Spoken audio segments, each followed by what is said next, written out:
Jake Knapp is the inventor of the design sprint and the New York Times bestselling author of the book Sprint. He's also the co-founder of Character, a venture fund for early-stage startups. How and why did you start using Miro?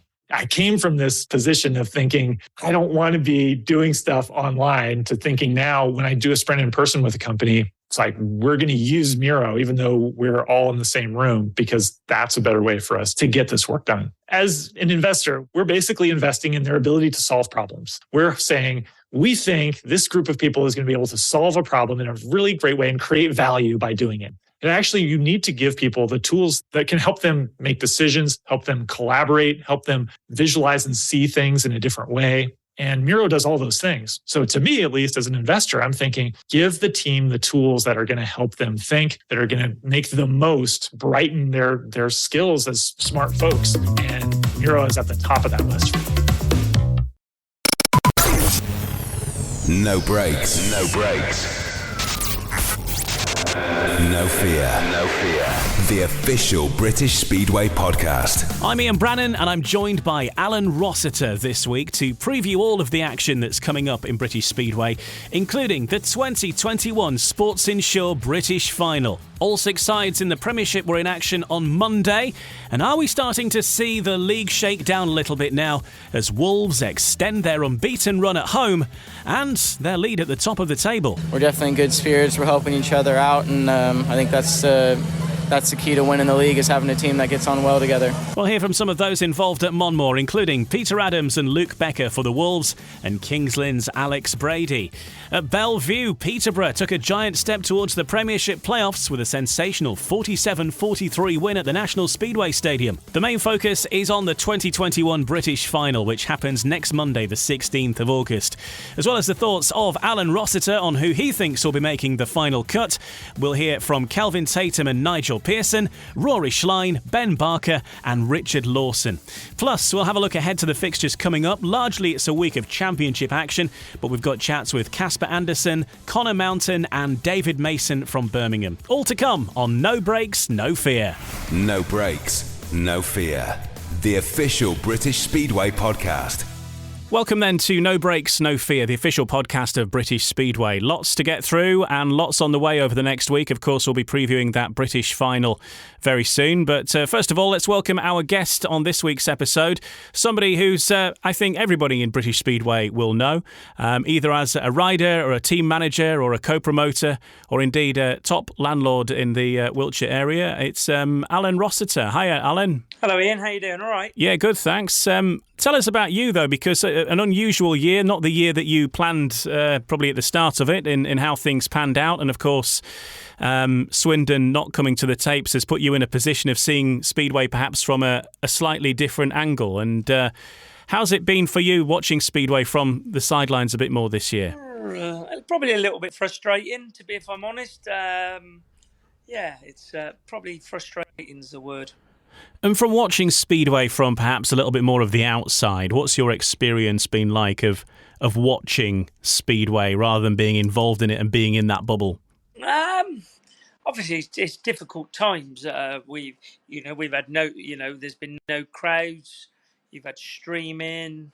You've had all things that we've never really had before. So, I think it's been very tough. And again, I think you have to gauge whether the confidence as well with the supporters of coming back into it. Whilst there's some places and some sports, nobody's worried, but looking in a little bit, it just seems to be maybe that few sports could be a little bit still a bit nervous about it. Yeah, and looking at the Swindon situation, of course, it's been a club that's been mentioned a few times over the course of this year. With obviously we heard the sad news about Somerset, and then people immediately start panicking about Swindon. What's the latest on the Swindon situation as you know it, and how things progressing there? Still as it is, unfortunately.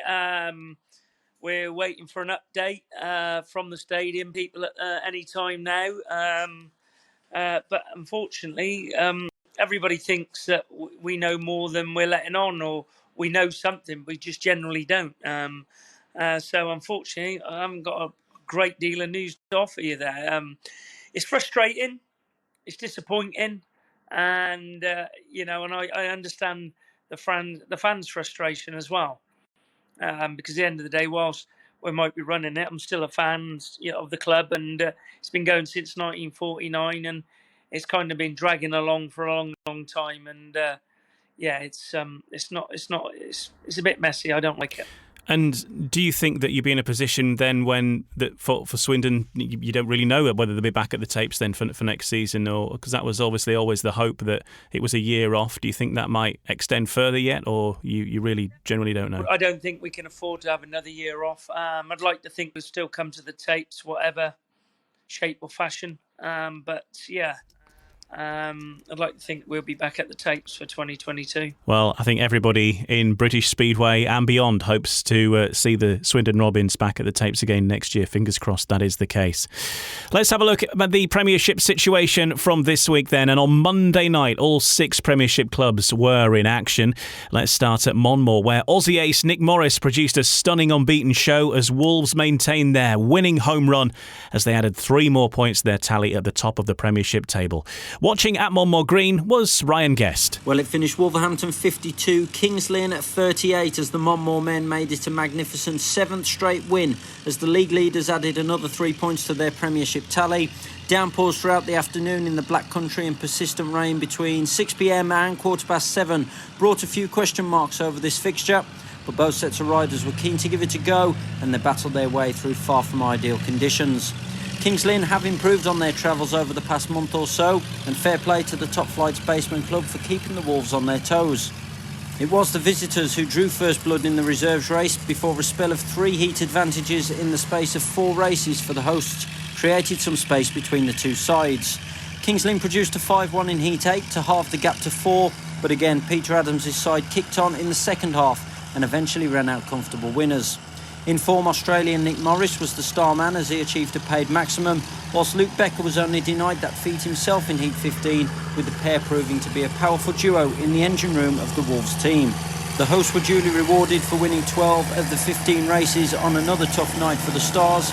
There were, however, encouraging signs from both Kasper, Andersen and Ben Barker, who both joined the Norfolk side last week, whilst Richard Lawson recovered from a difficult opening 2 rides to again score paid double figures. Kings Lynn's woes continue at the bottom, whilst Wolverhampton's eyes remain firmly fixed on that top spot, which would grant them choice of opponents in the all-important playoff semi-finals. At Monmore Green, it finished Wolverhampton 52, Kings Lynn 38. Certainly advantage to Wolves so far, isn't it? Our guest is Alun Rossiter, and Alan, do you see Wolves remaining at the top of the perch for the foreseeable now? Yeah, I think I was asked at the start of the year which team I thought would win it, and I don't think my opinion's changed. I think they're a very all the way through, completely all level, all really good riders, and there's riders that like you just mentioned, Nick Morris, who had a horrendous year in 2019, but seems to be hitting the ground running a little bit this year. So yeah, I think they're doing really, really well. Let's hear the thoughts of the Wolves team manager, Peter Adams, who's speaking with BBC WM's Mike Taylor. Peter, firstly, the job's done, and it's worth saying, quite a job by your track staff to get that sorted out for you, wasn't it? Yeah, we had a big thunderstorm here about 5 o'clock, which put a lot of water down, obviously, and as often happens with these showery sort of days, the rain just wouldn't stop. It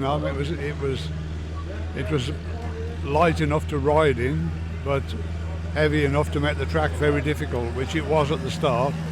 A lot of mechanical problems as a result of that in both teams, but no, we got through it. So that's really all that matters. Yes, and you had, again, obviously some riders really came up trumps. Luke Becker's formed a really good partnership at the start of the season with Sam Masters, and now very much doing the same with Nick Morris. Yeah, it's a very strong pair in that when they're both in the form they were in tonight, and yeah, they had a good appetite for the contest, and until Heat 15, they were both on maximum. So shame really for Luke to miss out on a paid maximum, but they were brilliant, both of them. the progress is obvious in Luke. I mean, he's only, I think, his second full season in Britain, but you can see him learning all the time because each set of conditions and each different track he gets is all sort of adding to his armoury. Yeah, I was just chatting with Sam Ermolenko about him, and the word Sam used was class, and I think that's a very good description of Luke. He's got a lot to learn, but I mean, he's a very exciting prospect, and it's looking like he could go a very long way in the sport. He seems to be a good learner. You can see him almost figuring it out and improving even within a meet. Yeah, absolutely. He is a quick learner. I've said before he's a bit resistant to change, but he accepts that sometimes he has to move around within the ride in order to get the best out of the rest of the team. And he's a great team man, and he's learning fast, and we're lucky to have him. Looks as last time I looked as though Peterborough looks as though might edge it at Bellevue tonight, but nevertheless we're starting to see the final four with Sheffield winning at Ipswich. We're starting to see that look pretty settled. Yeah, Peterborough have won at Bellevue, which I'm not overly surprised at, to be honest with you. But the feather in our cap, of course, is that we're still the only team to beat them this season on their travels. So. Yeah, it's all looking very interesting, but as I keep saying, we'll just keep plugging away, win our home matches, but we've got 5 away matches on the bounce now, and I think that's going to be the pivotal 3 weeks of our season. The end of those matches will have a much clearer picture, of where we're going to finish. Yes, because I mean, people will know how important first place is, but as far as Sheffield's concerned, you had a really interesting meeting there earlier in the season, which they edged, and you ended up, if I remember, it says without a point, but it could have gone either way. Yeah, it was a disappointing night. Sam Masters had his COVID injection, yes, I think the day before, and he was really suffering from that and got a poor score by his standards. So hopefully he'll be fully fit for Thursday, and they're in good form. They've strengthened up, so it'll be more difficult, I think, than last time, but we go there looking for the win and determined to come away with something at least. There's the Wolves team manager Peter Adams speaking with Mike Taylor from BBC Radio WM. Peter Adams explaining the difficult conditions there, but singling out Luke Becker for particular praise, who together with Nick Morris formed a formidable partnership, contributing almost half of the Wolves' total score on Monday night. Alun Rossiter is with us. Alan, we've seen many successful Americans as part of the Wolves lineups over the years. Sam Ermolenko labelling Luke Becker as class, Peter Adams suggesting a big future ahead. Not forgetting his ultimate mentor, of course, being Greg Hancock. Are we looking at a new generation of top-class Americans emerging from Monmore, and Luke Becker being the star man at the moment? Yeah, definitely. He's certainly, improving all of the time. I've been watching him in Poland. He seems to be having some really good meetings over there, beating some good riders too. And he's quite an exciting rider too. I watched him, and nice guy too. Yeah, so I think he potentially could be following the steps of Sam Ermolenko and co. Well, let's hear from Luke Becker right now. He's been speaking with Ryan Guest. Well, Luke Becker, first and foremost, it's another win here at Monmore Green to maintain that unbeaten run, but with the way the rain came down, it did make things tricky tonight. Yeah, tricky is definitely the right word for it. It's a good night to be making some starts and made things a lot easier, but having these conditions and it changing up that much, it really does, it of course it's not ideal, but it's cool just to ride different kinds of tracks and just get that experience, and people that have never ridden tracks like that versus you actually having some experience on it can be a deciding factor in some meetings. Yeah, it was certainly the experience that shone through in the end as well. And Kings Lynn did keep you quite honest, though, up until that halfway point. Just found that extra gear in the latter stages once again here at Monmore. Yeah, exactly. I wasn't really too sure on the score. I was more spending time in two races just cleaning yourself off. But yeah, definitely. They have a strong side and probably more of a better side that would go good on these conditions as well. So all in all, I don't think there's any crashes, which is a plus, and everybody's safe and on to the next. For yourself, only denied a paid maximum with that Heat 15 appearance once again. And yourself and Nick Morris in that number 3 and 4 position, really linking up well with a hat-trick of 5 once again tonight. Yeah, me and Nick have been doing great together. I was a bit bummed when me and Sam got split up because I thought that we were going really well. It was really great as well. But with how me and Nick are going, it's a bonus, and you wouldn't want to change that. Yeah, Thursday night it's another trip to Sheffield. I know obviously last time was your first ever visit to Alderton Stadium. It only took you one ride to suss it out on that occasion as well, didn't it? Yeah, it's definitely another track that I think suits me really good, especially if I'm on my game. But at least now I kind of, even just having a meeting now, I can kind of base it off that and kind of know what to do off the bat. Yeah, Wolves left with nothing on that occasion as well. I think it was Sheffield's first home meeting of the season. They've obviously strengthened up, got a stronger lineup now, but plenty of belief in this Wolves side. Yeah, everybody's been saying it. We got a really strong team behind us and a group of guys that are working really good together, on and off the track. We're definitely in good spirits. We're helping each other out, and I think that's the key to winning the league, is having a team that gets on well together. So another win at home for Wolves. They are in charge of their own destiny. Something that Peter Adams keeps referring to is the importance of having pick of the opponent for the playoffs. He's mentioned that week after week, and as a promoter, as a team manager, how important is that choice when you get to the playoffs of choosing your destiny as to who you're going to face next? I mean, it depends really. I kind of think whilst you might have somebody finish top of the league, you might have somebody else coming on strong, and then maybe you don't want to meet that team. I think he's probably referring that. I think it happened to him. Was it last year, the year, whenever they were last in the playoffs? I think it happened to them that they ended up picking somebody that was pretty strong, and they come unstuck. Like, who would you pick if you were a team manager? Which team would you fancy out of the four if you were in Peter Adams' shoes? Not necessarily with Wolves, but if it was you picking, which team would you rather race against? Well, if I was in Peter Adams' shoes, it's a tough one. You've got riders, that can ride, most of the tracks there. I would probably say either Sheffield or Peterborough. As for Kings Lynn, another tough night, and whilst the conditions caused problems for man and machine, heat advantages were hard to come by. Let's get reaction from the Kings Lynn team manager Alex Brady, speaking with Ryan Guest. 52-38 defeat here at Wolverhampton. Got to be proud of some of the boys' efforts though, because it was far from ideal conditions here tonight. Yeah, the track was really tricky, as we all saw. The boys did everything they could, and yeah, I'm really pleased with their efforts. Obviously going down by 14 is not what we wanted to do, but not what we came here to do, but actually, yeah, overall I'm actually really proud of what they've done tonight, so yeah.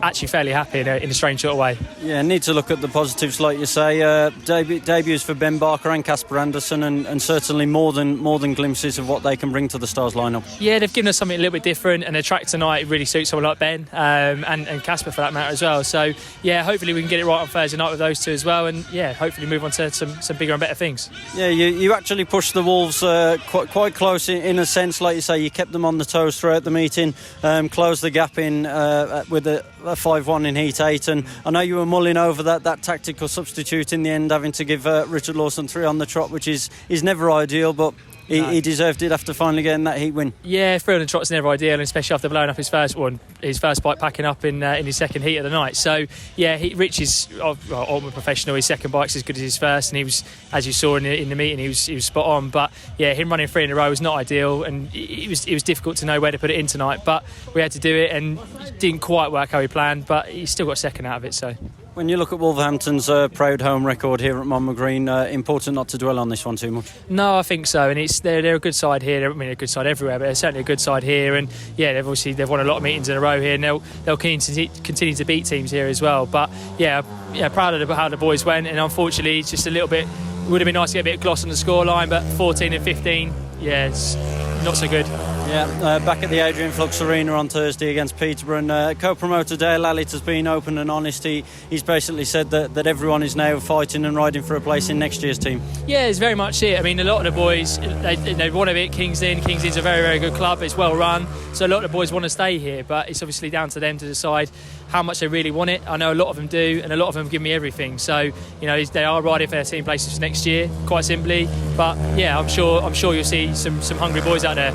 Yeah, hungry boys out there, and as we mentioned with Peterborough, they have been in solid form all season long. They're going for that top spot to get the choice of opponents in the playoffs as well, but with Hans Andersen down at reserve, certainly going to prove even tougher customers. Some real quality, from 1 to 7 in there, isn't there? And like you say, Hans at reserve is a blinder, but I think if we do our jobs right, Thursday will be interesting.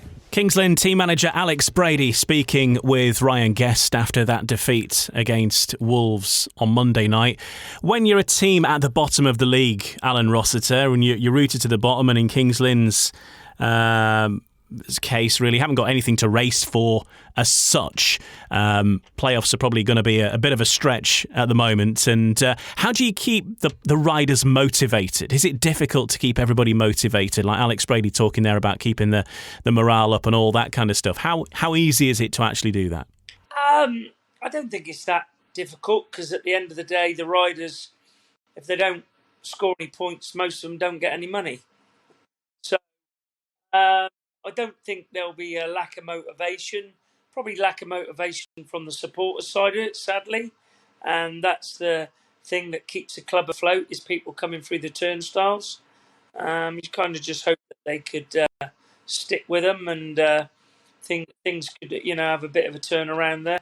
But they didn't get off to the best of starts, had a couple of changes, and it seems to have escalated from there, and it's got worse from, unfortunately. Are you surprised how Kings Lynn's season has panned out? Because on paper they started the season with quite a decent team.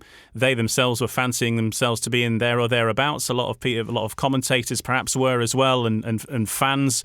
And then of course they've had so many changes to the team right through, not just the riders, but of course in team management as well. It's been a pretty unusual and maybe surprising year for Kings Lynn with the amount of change that's gone on there, and maybe would you say that how their results have gone versus the team that they tracked at the start of the season? Yeah, it's tough. I mean, they made a change in the manager. They brought somebody in who was relatively new to the job, which is a big call in my opinion. I know he's got a lot of people around him to help him, but I didn't think Pete was doing a bad job. At the end of the day, when things go wrong, who's the first person you blame? You blame the manager, don't you? Same in all sorts of sports and walks of life. But it's kind of escalated from there, really, sadly. And it's a tough one. On paper they look good. Thomas Jorgensen and people like that, and then Ty Proctor retired.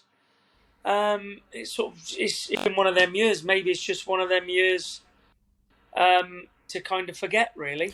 Were you, obviously you're not with a team in management, would you have answered a Kings Lynn call if it had come your way? It's very tough. I've been very fortunate since I started when I was a promoted team manager, that I live and die by my sword. If I make a good team, you get the praise. If you don't get it, that I would be very dubious of picking up somebody else's team, because, as I said, I've been very fortunate. Terry Russell has given me the reins to make that decision and bring in the riders that I want. And touch wood, I've been pretty successful with it. And I would find it pretty hard to pick up somebody else's team unless I was given a free hand and potentially bring other people in. But we know how difficult that is at the moment this year, and certainly in COVID times, with riders not being able to travel. Let's move on to the fixture at the National Speedway Stadium then, which ended Bellevue 43, Peterborough 47. Peterborough taking a giant step towards the Premiership playoffs. Dave Rowe was at the National Speedway Stadium. Well, a tremendous meeting at the National Speedway Stadium, and Peterborough 47-43 winners at Bellevue, seeing it through in a last heat decider. When they arrived in Manchester back in May, they led 44-40 with one race to go. They conceded a 5-wide in heat 15. 15. This time round again it was 44-40 with one heat to go, but this time they got a 3-all. Dan Bewley completing a 17-point haul for Bellevue by winning, but Michael Palm Toft and Bjarne Pedersen involved in a frantic scrap with Charles Wright, and they came through it with second and third for a 3-3 to clinch a 4-point victory for the Panthers. So many heroes for Rob Lyon's side, including Hans Andersen scoring 10, paid 13 at reserve and beaten from his first 4 rides. Michael Palm Toft winning 3 rides and that crucial second in Heat 15. Bjarne Pedersen a couple of victories too on his way to paid 11. But Jordan Palin, the 17-year-old, an outstanding display from him, combining with Andersen for a 5-1 in Heat 2. That levelled a 5-1 to the hosts in the opening race. Then Palin defeated Steve Worrell for a second place in Heat 9.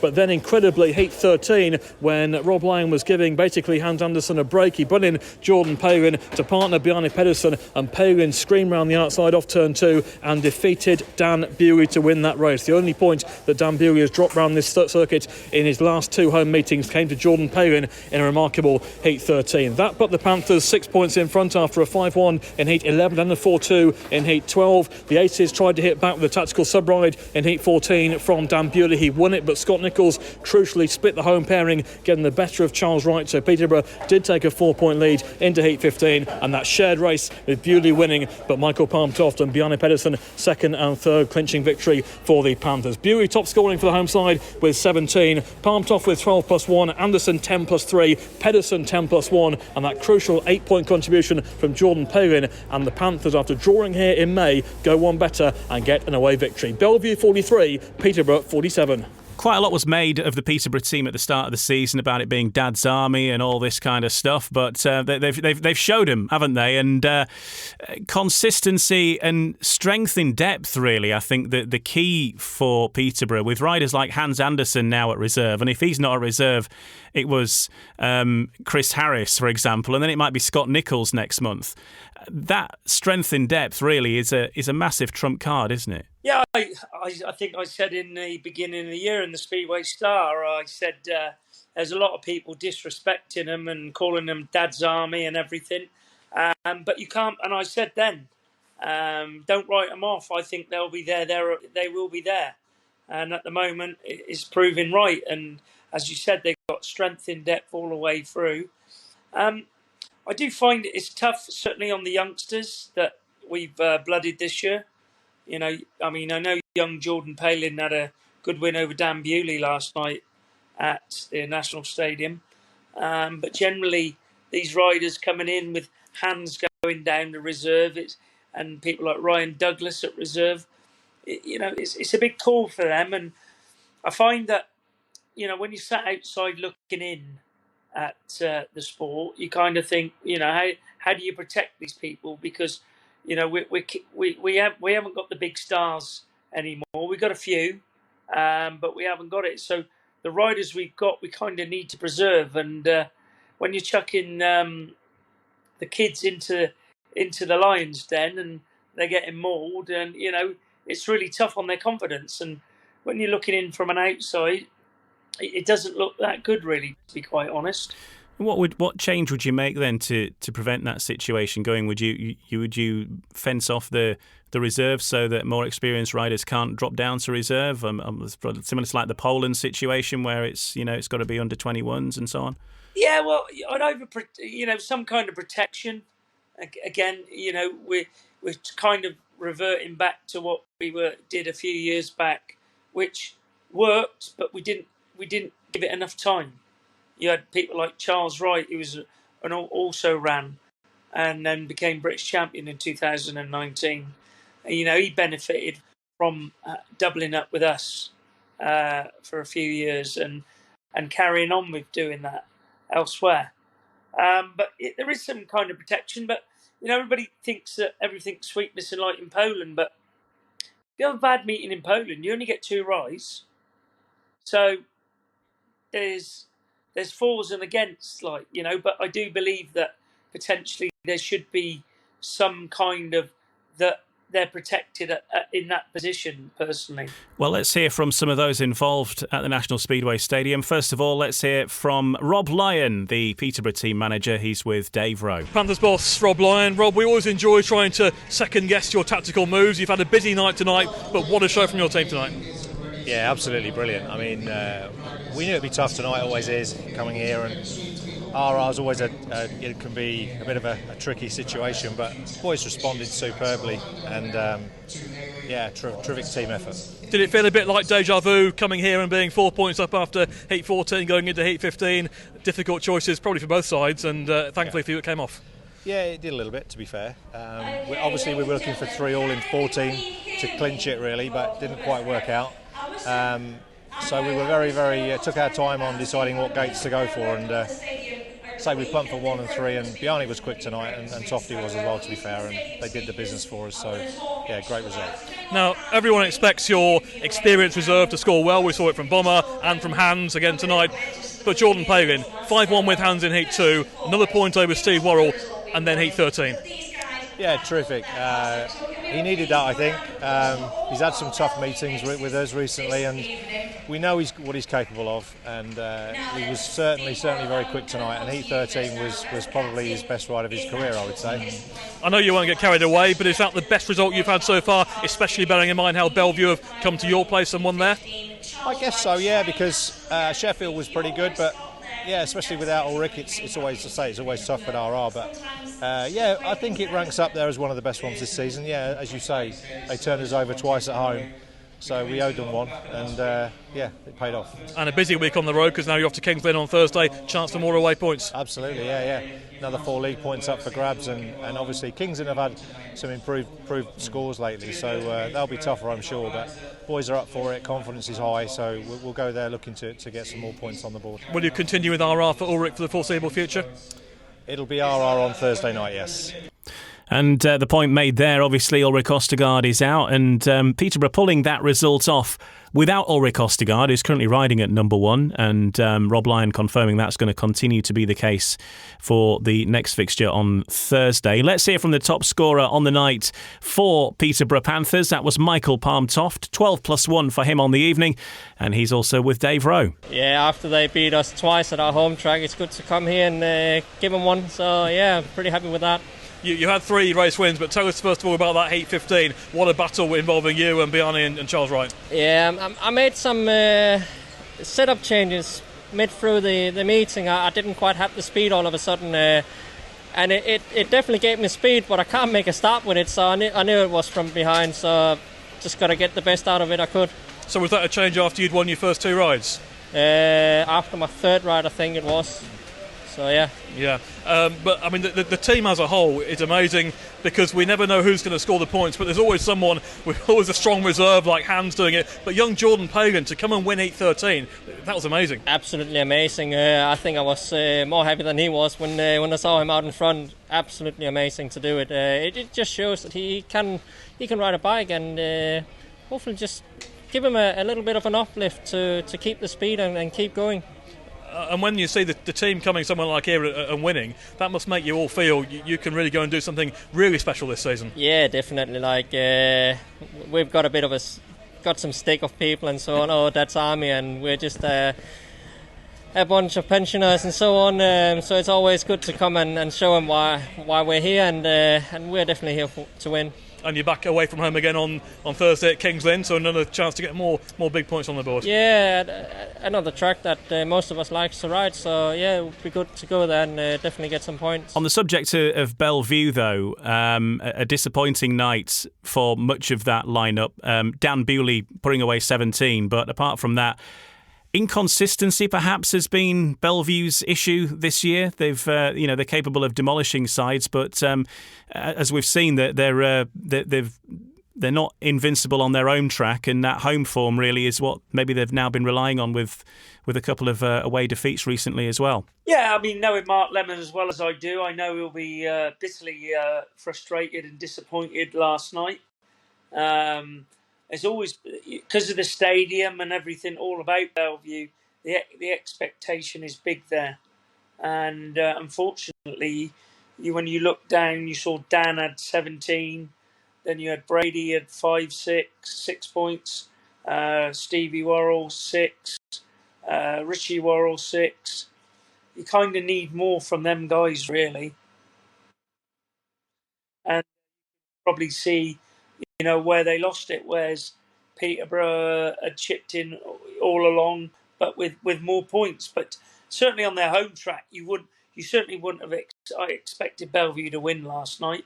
Thought it might be close, big track, similar to Peter. Well, not similar, but the same thing. But Bellevue is a great racing track, but people say it's not a lot of home advantage, but when you ride it week in, week out, you're bound to get some kind of advantage. And at the moment, something's not they're not all clicking together. But if they do, they have the potential to be in a battle with somebody in the playoffs, that's for sure. But they're going to have to certainly up their game, the middle order riders and, the next, the second string riders. Well, the next fixture for Bellevue, of course, there's a British final this next week, but Kings Lynn at home followed by Wolves away is how things look. Let's hear from the Bellevue Director of Speedway, Mark Lemon, see what he made of it. He's speaking with Hayley Bromley. Peterborough, a very strong side. Yeah, they came here with a vengeance. Obviously, we had some nice wins down at east of England Arena, and they've now had a win and a draw here. So it's very frustrating to sort of accept. It's been very hard work, pit side with the boys, just not kind of finding their groove. Obviously Dan was pretty exceptional, but even young Jordan Paler popped out and beat Dan. So the track sort of threw a bit of a curveball for the boys that just didn't quite adapt. But it's not the end of the world, but it's sort of, we need to be winning our home matches, and winning them convincingly. We do indeed. Obviously, other results tonight swinging in our favour, with Ipswich being beaten by Sheffield, Wolverhampton defeating Kings Lynn. We meet the Kings Lynn Stars in a couple of weeks' time here in Manchester, so we're 1 foot in the playoffs, but we don't want to be relying on other people to do our job for us. Yeah, that result probably at Ipswich with Sheffield probably helps the top four sort of level out a little bit. But there's still a lot to play for. Like, we still got to make sure that we're winning our home matches. Like tonight, we're going to have to learn for this and improve. But we've got a run of home matches. I think we've got Kings Lynn and then Wolverhampton. So it's one easy, one not so easy, but. I said we've got to really focus on our own game and get that right. And I said there's we go not back necessarily back to the drawing board, but we just got to reflect on this and sort of learn from mistakes. We do indeed, but it wasn't for a lack of trying from the boys. You could see what it meant to them, all of them putting their hearts into it, and Charles Wright devastated with his performance in heat number 15. He knew what it meant, but it just wasn't to be for him. Yeah, it's like I said, Speedway, it's racing, and any results can sort of happen. I'm sure Rob Lyon, the team manager for Peterborough Panthers, was feeling probably a bit like I am now when we were down there on the road. So it's the way it goes sometimes. But I guess really what the key important thing is here is how we bounce. You build resilience from situations like this, and we don't want to leave it too late to reflect on that resilience. But there's challenges, and these boys I've spoken to them since, and they've accepted the challenge, and it just means a lot more work. That's Mark Lemon, the Director of Speedway at the Bellevue Aces, speaking with Hayley Bromley after that defeat against Peterborough in the National Speedway Stadium. Well, elsewhere in the Premiership, Sheffield gave their playoff hopes a massive lift with a crucial 49-41 win away at Ipswich. Watching on was Nigel Pearson. The stakes were high at Foxhall on Monday, with a place in the Premiership playoffs still very much on the line. It's now advantage Sheffield. A 49-41 victory for the South Yorkshire side puts them in pole position for a top four finish now and the race for the Premiership title. It all boiled down to Heat 15 when Sheffield, to be fair, had a comfort of a 4-point cushion. But then Danny King, in the original staging of the race, spanned the bike, lost control, and he was excluded from the restart. That meant Sheffield knew that they had won. It was just a question then of how many points they'd score and get on the board. They duly got a 5-1 with Jack Holder and Adam Ellis, who were both superb throughout the evening, and that wrapped up all 4 league points.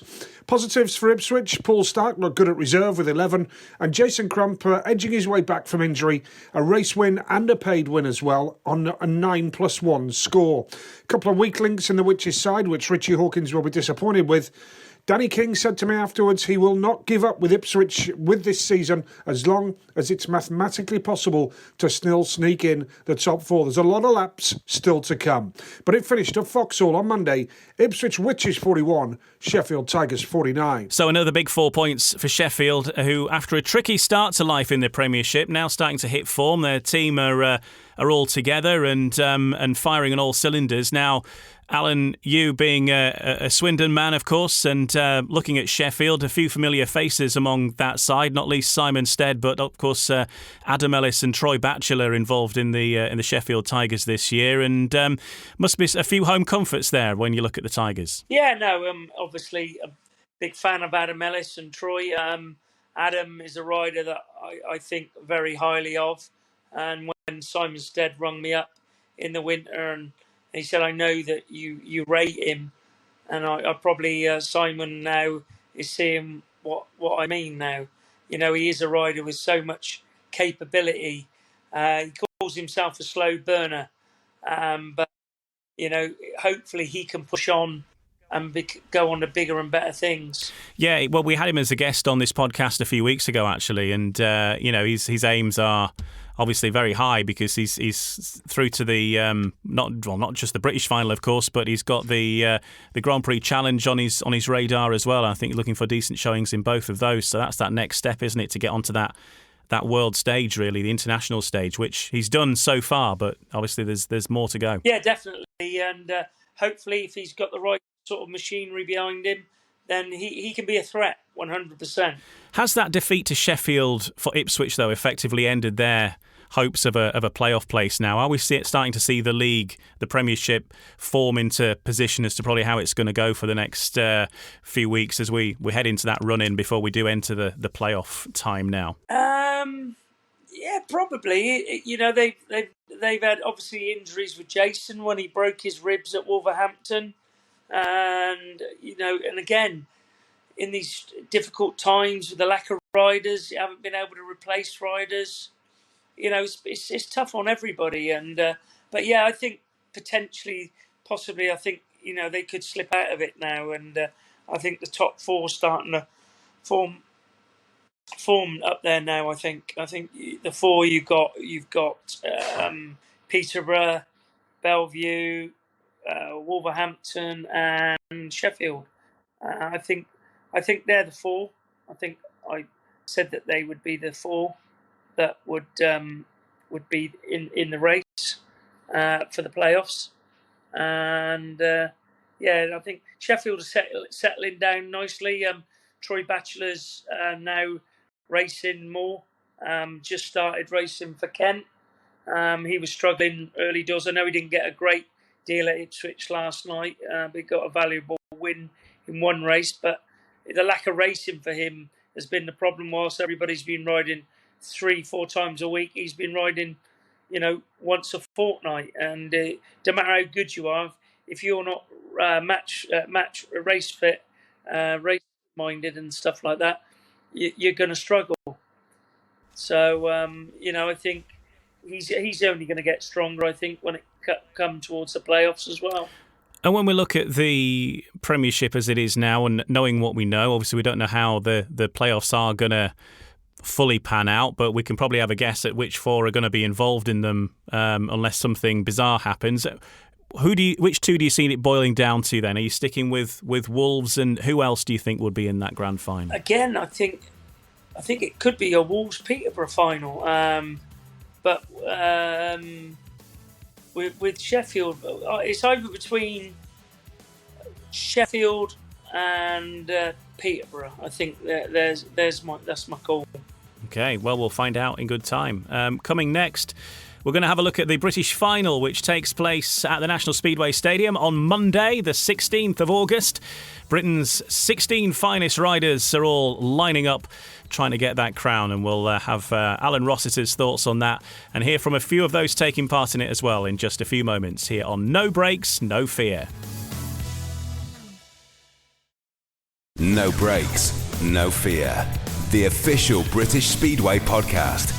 Before we move on to a chat about the British Final, something that actually Alun Rossiter is involved in, but Paul Ackroyd gave me a call the other night and said, could I mention this? It's all about the Ben Fund event that's happening on the 22nd of August. There's a charity football match involved, but there's also some bikes and things like that on display as well. And Alun Rossiter is one of the team bosses for the football teams that are taking each other on. Can you tell us a bit more about it, Alan? Because there's a few well-known faces from Speedway involved. Yeah, we've got quite a few well-known faces coming along. We've got young Nick Morris, Ryan Douglas, and a few other boys, top boys coming along.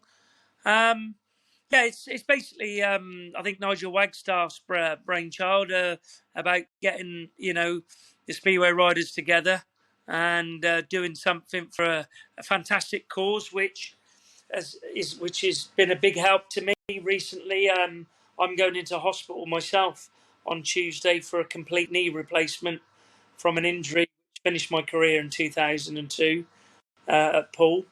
And they've been at Paul Ackroyd and his team, and they've been fantastic. And I can't thank them enough, for their support and help they've given me in my difficult time with my knee. And hopefully, I could have a little bit of a pain-free life coming along shortly, because I've really been struggling. So I won't be out of hospital that long. So I don't know. Hopefully, I'll make it. Otherwise, I think my old counterpart Lee Kilby could be coming in as a technical sub. But I'm doing my best to be there. But we'll just have to see how the pain is, and because it's a big job, it's a complete knee replacement. So I've fingers crossed I'll be there and looking forward to it. And again, it's all for a good cause. There's plenty of riders coming, so it can be lots of fun, lots of laughs. I'm sure there'll be a few people tripping over each other and stuff like that. Well, the very best of luck with the knee surgery, of course. But Paul sent me a list of some of the riders taking part, and it's people like we mentioned, Lee Kilby, but Paco Castagna, Nick Morris, Ryan Douglas, Louis Kerr. We've got Carl Johnson on there, Jake Knight. So there's a few well-known names and more to be added as well. So it all looks exciting. And the location where it's happening is the Cogganhoe United Football Club in Northampton is the address I've got. NN7 1ND, I think, is the postcode for the SatNav fans. So get yourself down there. That's Sunday, 22nd of August. 10:30 kickoff is the football match. A few people have said, but Adam Rynan's riding for Newcastle that day. But yeah, he might be. But the Speedway doesn't start till 6:30 or something like that. So I think he's got plenty of time to shin up the A1 in time, as long as he doesn't get injured, of course. Because I don't know if the Ben Fund covers football injuries or not. We'll discuss that with Paul Ackroyd perhaps on a later date. British final then, the Sports Insure British FInal, Monday the 16th of August. The draw's been made and we know who the runners and riders are for this year. Last year's winner, Rory Schlein, is one of 6 previous British champions who are going to be racing for that title. We're going to hear from Rory Schlein soon, but Alan, your take on this first of all. There's, you know all of these riders that are involved in this. It's a who's who of British Speedway, and as we say, 6 former champions, not least Scott Nichols, who's got 7 titles to his name already and bidding for an 8th. He's drawn out at number 1. Who do you fancy for this? Because there are a few key battles through the course of this particular meeting that's going to really sort them out, not least in the first 4 heats. I think could certainly shape things up where quite a few of the big hitters face each other early on. But it's always firstly, it's a great event, the British Final. It's great to have it back on the calendar and with fans back in the stadium, of course, first and foremost. Yeah, definitely. It's gonna be a big one. Again, obviously Rory is going to be one of the favourites there. But I think the one that stands out for me, and looking at his performance last night, is young Dan Bewley, who I'm sure will be gunning to get a British title on his CV. Well, somebody who has already got that title on their CV twice is Kelvin Tatum, who was the British champion in 1987 and 1990. And of course, will be commentating alongside Nigel Pearson on Eurosport on Monday night from the National Speedway Stadium. The two of them have been looking ahead to the field for the 2021 Sports Insure British FInal. Great to be going back to the National Speedway Stadium, and this year with fans in the stadium after a behind closed doors British FInal last year. It's really exciting, isn't it? Yes, and delighted that fans will be in the stadium because, the National Speedway Stadium is a terrific track, and it just gives it that added dimension that we've all missed. So, and the British FInal at that venue, since it's been there, has been great. It's been well worth going along to. Of course, you have great personal memories of the British FInal, the great days at Coventry with...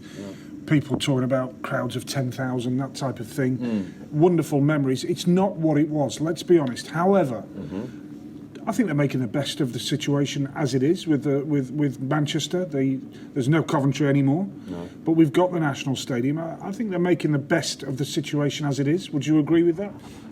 Yes, I think the venue helps enormously. I think the racing there is terrific. It allows riders to really have a good go. It's a fair track. I think majority of riders like it, so that's an encouragement. You're right, the days at Brandon are gone, and Bellevue is now the venue, which is probably better than Coventry in truth. The lineup isn't quite as strong, I would suggest, but still, it's pretty competitive. You had a decent record. You wrote in your book that there was those years where there was you and Wiggy going hell for leather in the British Championship.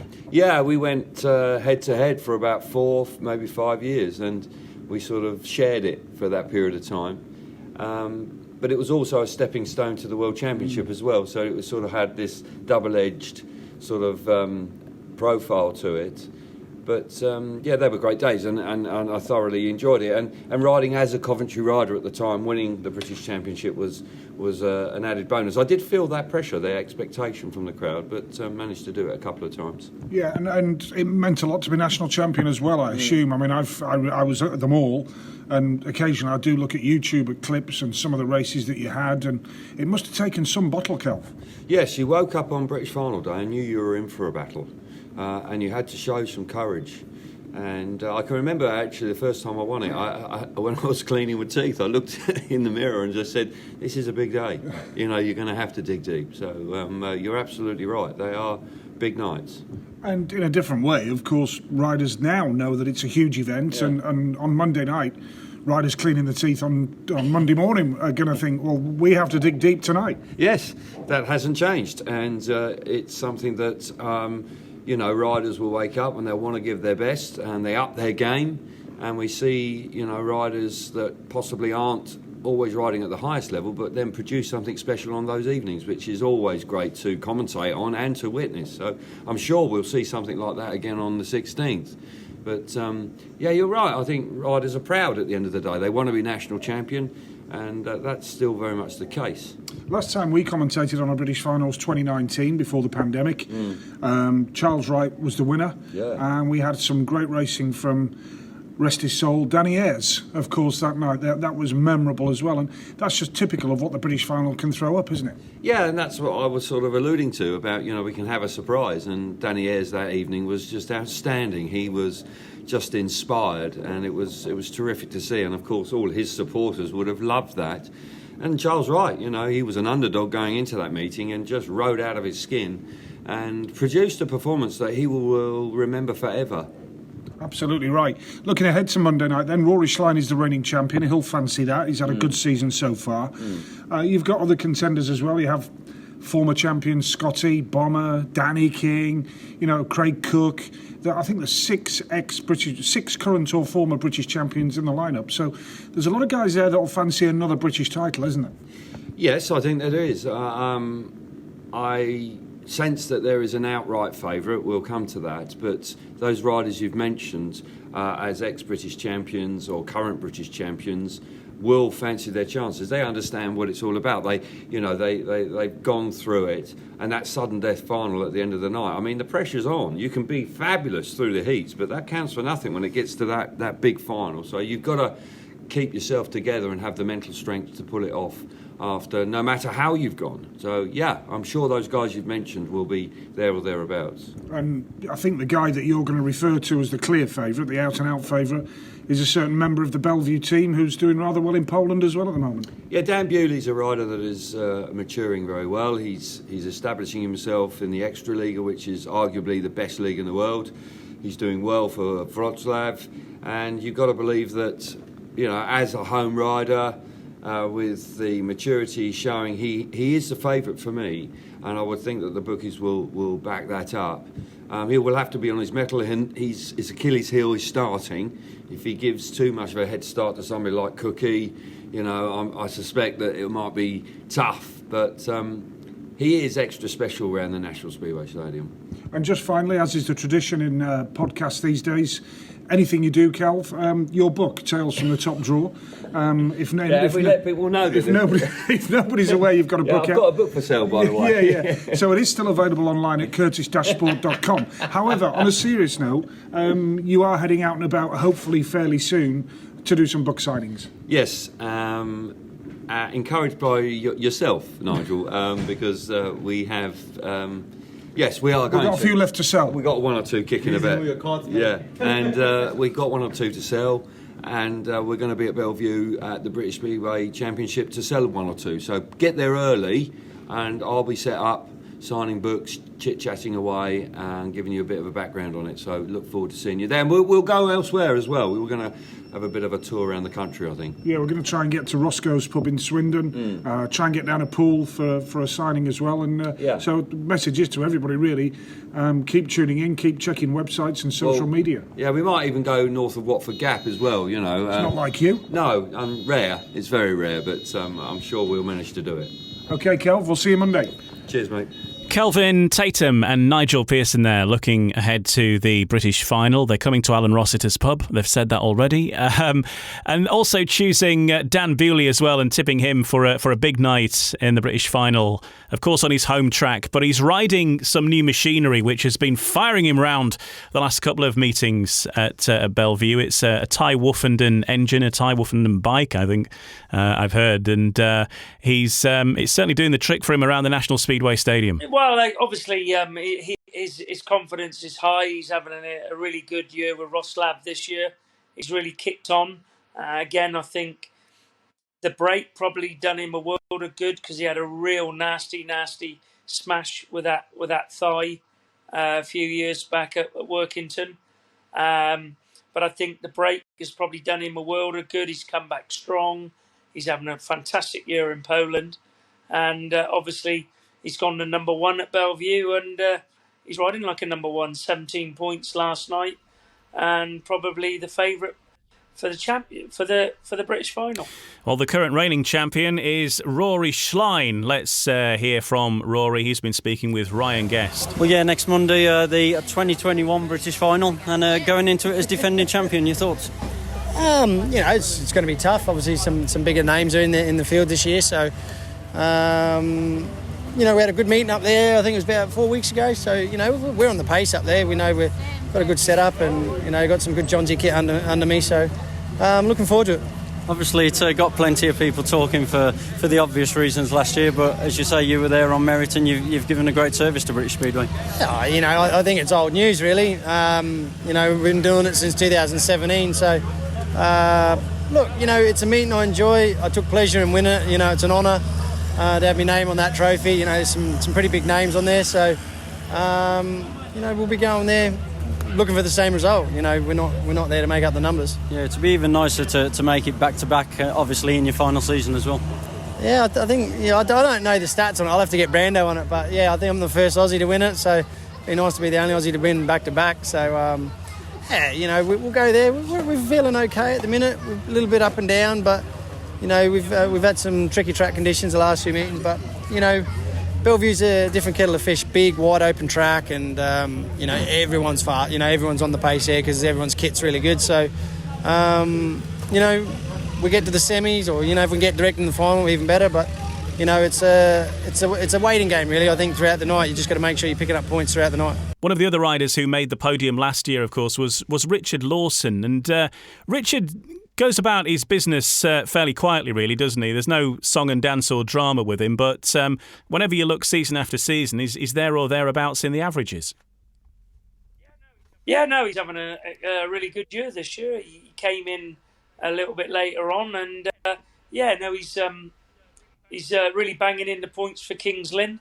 And to say last year he was battling with Rory early doors for the British title, but Rory just got ahead of him.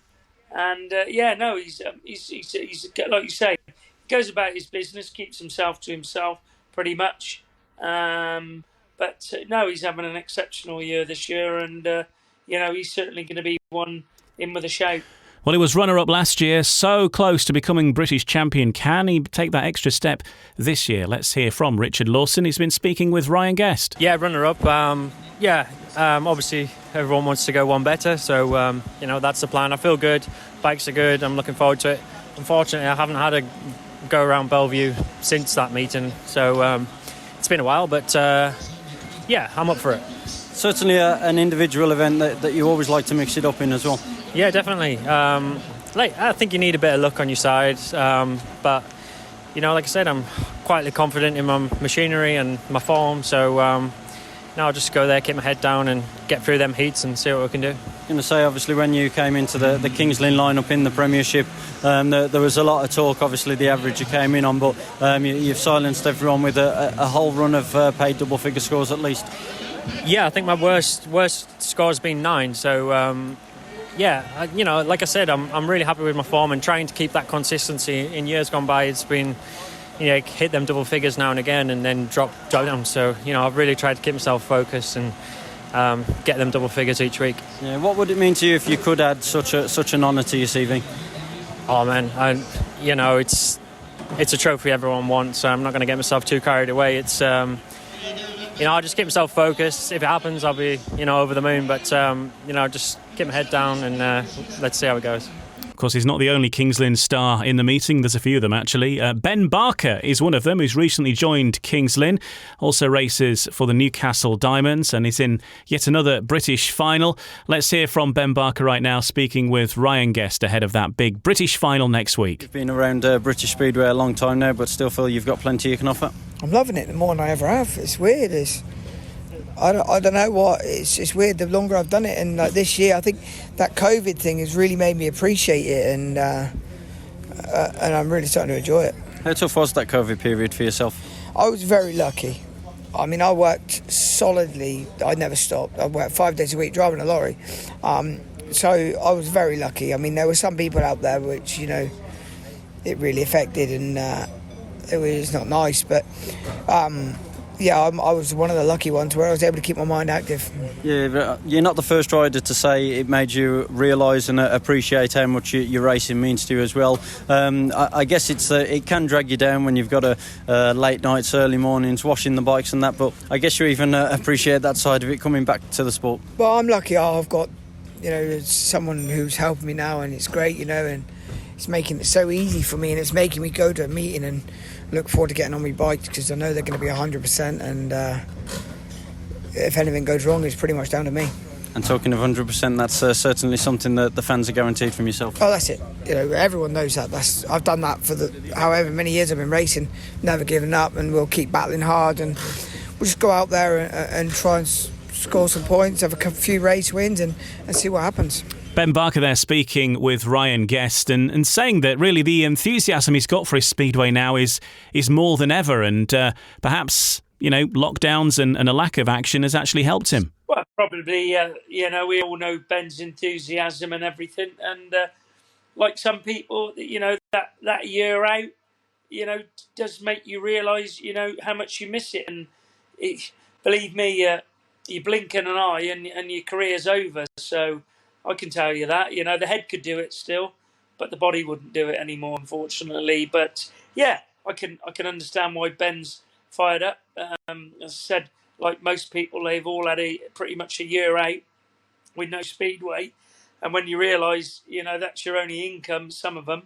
then it makes you more hungrier. Looking at that lineup then, we'll run through the lineup in order. Scott Nicholls, Rory Schlein, Edward Kennett, Ben Barker, Craig Cook, Kyle Howarth, Danny King, Chris Harris, Dan Bewley, Richie Worrell, Lewis Kerr, Adam Ellis, Charles Wright, Anders Rowe, Steve Worrell and Richard Lawson. Those are your 16. You've already tipped Dan Bewley to potentially be the winner of that event. If you're going to pick two others to join him on the podium, who do you reckon? Well, I've checked. The other day I was looking at something, and I think I spoke to David Rowe about something, so I'm going to have to contradict myself a little bit here now. I'm going to have to go for Rory Schlein and Adam Ellis. So that's the British final. Of course, it will be on TV as well. It's going to be on Eurosport Monday night if you can't make it in person, but you can get your tickets on the Bellevue Aces official website. See if you can grab a spot and be there for what is surely going to be a fantastic meeting. In the next part, we're going to look ahead to the upcoming fixtures over the next week and a few more interviews to bring you as well, looking largely at the Championship, and we'll see what that brings us in just a few moments here on No Breaks, No Fear. No Breaks, No Fear, the official British Speedway podcast. Welcome along, I'm Ian Brannan. My special guest in this week's episode is former Great Britain team manager and team manager of the Swindon Robins, Alun Rossiter, an all-round Swindon Speedway legend in general, of course. When you're talking about this time of year, it's summer, school holidays are on, people are on their holidays. And how important is passing speedway trade to a speedway track? If you've got your promoter's hat on, you're wanting to cash in on those speedway fans who are elsewhere. Maybe some of them tie in purposely a trip to the speedway, as part of their travels. That little extra tourist boost must be useful for speedway clubs. Yeah, obviously you get supporters that go away on holiday, come down south, and they obviously pop in. And it's a bit like when we had Cardiff on. You'd have the people travelling down to Cardiff on early days to make it a long weekend. It is very important, and it's the thing that will keep the clubs, that will make the clubs survive. Without supporters through the gates, there will be no clubs, unfortunately. Well, one of the clubs that really do benefit from holiday trade, if you like to call it that, are Poole Pirates. And they, this week, have had to cancel their fixture, which was due for Wednesday night against Redcar, because of a lack of stadium staff due to COVID isolation. There's no one there to look after the stadium from the stadium's point of view, completely out of the hands of Poole Pirates. So no stadium allowed to be open and no speedway, which is hugely frustrating, of course, for the Poole Pirates, but also for Redcar Bears and the associated supporters who are maybe tied in that trip down to the south coast with a bit of a holiday and a breakaway. I know that at least one of the Redcar promoters is down south on holiday at the minute as well, no doubt hoping to tie that fixture in with that. And frustrating for everybody concerned, really, this. Yeah, it's a tough one there, and obviously you got to look at Paul's predicament. Redcar are doing really well at the moment in the league. They've got a very good team, and they would have brought, like you say, they would have brought a few travelling fans down. The Poole fans would have been out in their droves to watch it, with it being a top of the table clash, because now Poole have just, from being nowhere, have now crept up into second in the league. And, it's a big loss for everybody, a loss for Poole Speedway, but also the travelling Redcar fans, because potentially now you could slot that in September when it's a bit colder and a bit damper. So it could be a lose-lose for everybody, not only the riders, but also the promotion and the travelling fans from Redcar. The other fixture on Wednesday features Birmingham taking on Leicester. Bit of a local derby, I suppose, East Midlands, West Midlands derby. But Birmingham, of course, last week were challenging fans to come along in their droves and really guarantee the future, because getting people through the gates has been a problem. And in some respects, obviously, lockdown has been to blame for that. People not wanting to use card payments and things, and turning up, want to do the old school of pay at the turnstile, as many people do, of course. But they did bring quite a number of people in, and that has actually maybe kick-started their season. And similar for Newcastle as well, who had a similar situation, of course. Yeah, no, obviously it's tough times out there, not just for them two clubs, but for all the clubs and everybody involved in Speedway this year. And partly it was one of the reasons why Swindon was concerned about, whether, how confident the supporters are of coming, with this virus. But obviously the biggest thing for us was the stadium. But but I think also it's, gauging the confidence of the supporters. And, it's been really tough for all teams in the Premiership and the Championship. I think they're all finding it pretty tough this year, and it's been really hard. And certainly with the restraints put on them, and it's not helped. And some people have had to run behind closed doors. They've streamed meetings just to try and generate some income to come in. But you can't beat the people coming in the turnstiles and the roar of the fans. Well, let's hear from David Mason right now from Birmingham Speedway on his thoughts on how things went last week and looking ahead to what the prospects for the rest of the season are. He's with Ryan Guest. Oh, everyone in Birmingham Speedway is desperate to see it right the way through. But again, only echo what I've been saying all the time. The supporters need to come, because if they don't come, it will spell that dreaded end, which we don't want to do.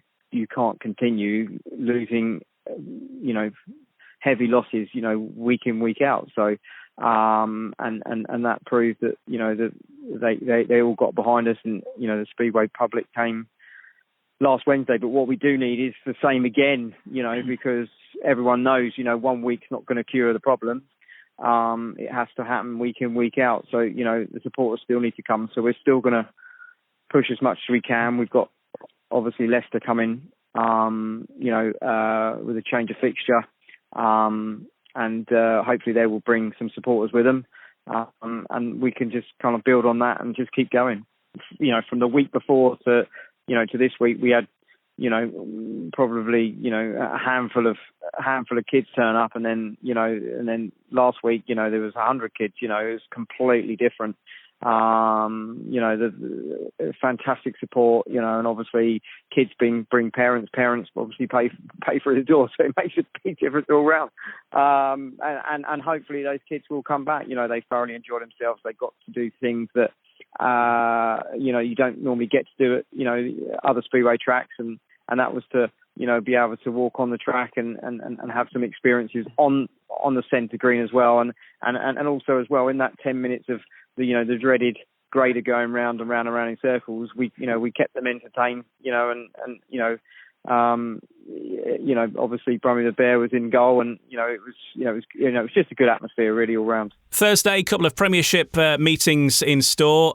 Kings Lynn taking on Peterborough, Sheffield versus Wolverhampton. A massive fixture for Kings Lynn if they're going to get anything out of this season. I think it might possibly be too late. But for Sheffield now, they're looking to cement their place in the playoffs, and to do that against Wolverhampton would be a big feather in their cap, wouldn't it? Yeah, it's going to be a tough one, because I think quite a bit of the Wolverhampton boys ride Sheffield track really good. So I think it'll be a really good meeting to watch.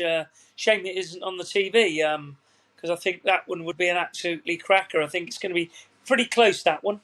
I wouldn't like to call that. Could go either way. Yeah, you never know at Sheffield. And Sheffield's such a bit of a trick track for some riders, isn't it? Some really love it, but also not every rider fully gets on with that circuit. Well, I think the problem is you get that build up of dirt, and some riders will happily just plough into the dirt and get on the monorail, and whereas other people are not so confident at doing that, and then they end up losing out, unfortunately. It's one of them tracks, where if you could just level it out, and I don't know, I haven't been there for a few years, to be quite honest, but just going on what I've been told by a few riders and stuff like that, how the way it's set up there. He who dares wins, I think, is the perhaps the moniker for that one. Friday, couple of meetings in Scotland. Edinburgh taking on Plymouth. That's a big trip for the Plymouth faithful there. Hopefully it's not rained off once they get there. Glasgow versus Birmingham. And there's a lot of momentum with the two sides in Scotland. You're certainly going to fancy one of them at least to make it to the end of the playoffs, you'd fancy. Yeah, I think Edinburgh are having a fantastic year this year, aren't they? You know, they got some big hitters up there with Richie Worrell and Sam Masters. And young Kai Thompson, who's come over from Australia, who's starting to settle in quite nicely now and banging in a few points.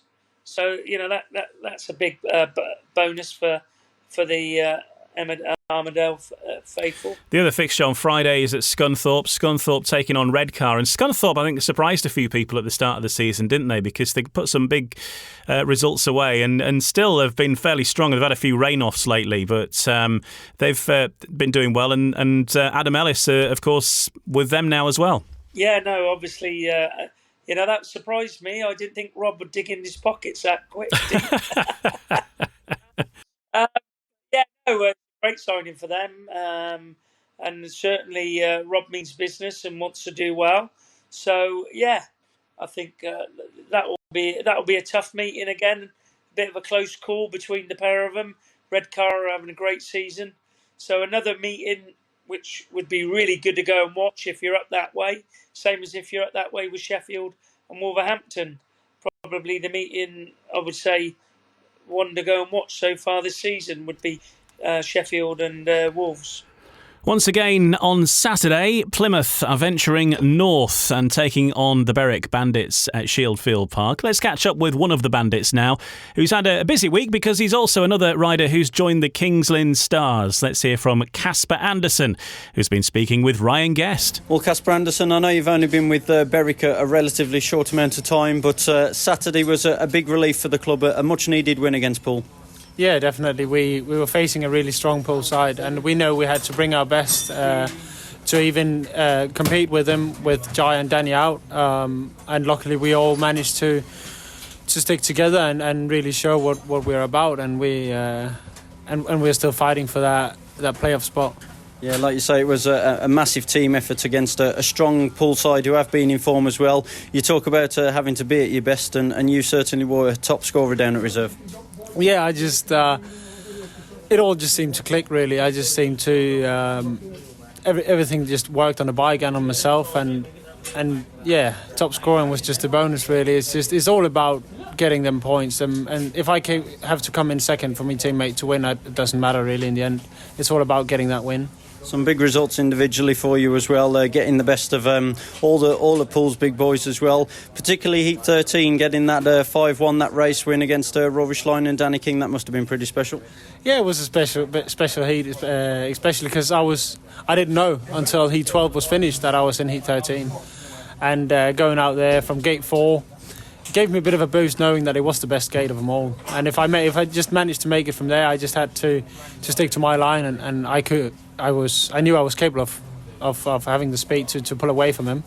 So I just had to forget who was on my inside and just do what I did best that night, and that was make starts. Yeah, it meant a lot to the supporters, obviously, but the management as well, who worked tirelessly behind the scenes at Berwick.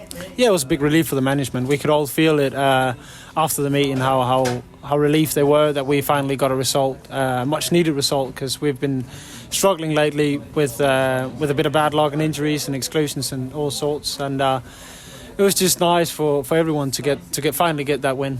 Yeah, since being given the opportunity with the Bandits as well, you really have grabbed it with both hands. Yeah, I've just tried to come in and show what I'm about, and really I had one goal, and that was to prove that I belonged in England and I belonged in British Speedway in general, and I think I'm in the best form I've been in a long time, so I'm just trying to keep working on that. Yeah, and just finally, one thing that form and performances have helped you do is regain a top flight spot with the King's Lynn Stars as well. Yeah, that was the main goal for coming over to England again, was to show the top leagues that I'm here to compete, and I'm here to be a part of the big teams, and getting a chance for King's Lynn has meant a lot to me, because because I am a Kings Lynn asset, and I really want to have a great time with Kings Lynn, because I love the club and everyone around the club. So I just want to show them all that it's not for nothing I'm over here again. Well, we wish you all the best for the final few months of the season, and many thanks for speaking to us. Cheers. Berwick, one of the old school tracks round a football ground sort of place at Shield Field, but also a great family atmosphere to the club as well. I know a lot of riders love their time at Berwick. No, and they made a couple of changes, tried to make it a little bit better. I haven't had any feedback to whether it's any better or much of a much at the moment, but they work hard on their promotion there, the club there with the young Courtney up there and the Courtney boys. So they work hard. They try and do different things, and it'd be good if they get it. Leicester take on Eastbourne in the Championship on Saturday. British Youth Championship comes to Edinburgh on Saturday afternoon as well, by the way, if you're also in the area. 2:30 for that. And then on Sunday, Newcastle taking on Glasgow. We'll hear from Connor Mountain in a moment, but Newcastle have had a tricky start to the season, really, with many things that are not really in their control with COVID restrictions. But they too challenged fans to come out in force for their double header that they had last weekend, where they were beaten by Poole, but then got some revenge against Plymouth in the second fixture on the same day. They face Glasgow this weekend, and that's going to be another tough match for the Diamonds, isn't it? That one. Yeah, definitely. And it surprises me with their professionalism and their media PR and that why a club like Glasgow wouldn't have a crack at the Premiership. But certainly good enough for the Premiership, and I think they would bring a lot to the Premiership. But for Newcastle, I think it's going to be a really real tough one this weekend there. They've got solid riders in Craig Cook. They've got Ricky Wells, Brotnickel. Obviously, they've lost Ulrich at the moment, which is a big blow to them. I think it'll be a tough one for Newcastle. I think going to have to go with an away win there.